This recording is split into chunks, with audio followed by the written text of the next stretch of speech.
I anem a fer una roda de premsa sobre turisme. Sabeu que, a més de ser l'alcaldessa de la ciutat, porta la gestió de l'àrea de turisme. Us anem a contar dos temes que són importants. Un és al voltant de la segona gala de turisme que anem a celebrar a la nostra ciutat. L'any passat, per primera vegada, vam celebrar la primera gala de turisme.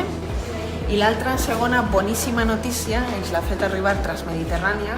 Com sabeu, des de l'estiu passat, Gandia compta amb ferri que l'uneix amb les Illes Balears, amb Eivissa, i enguany han ampliat i el vaixell de Gandia també ens portarà a Palma de Mallorca. Per tant, és una idea fantàstica, és una nova aposta i una nova inversió d'una empresa en la ciutat de Gandia i nosaltres la veritat és que estem molt contents.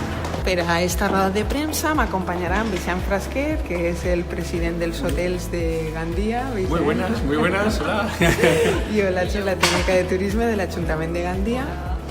I bueno, ara anem a saludar els periodistes que normalment no ixen en càmera i a veure això com s'ho prenen avui. Hola. Buenas. Bueno, jo avui vinc acompanyada de tots els meus seguidors de les xarxes socials, així que saludeu, que normalment els periodistes no eixiu en càmera.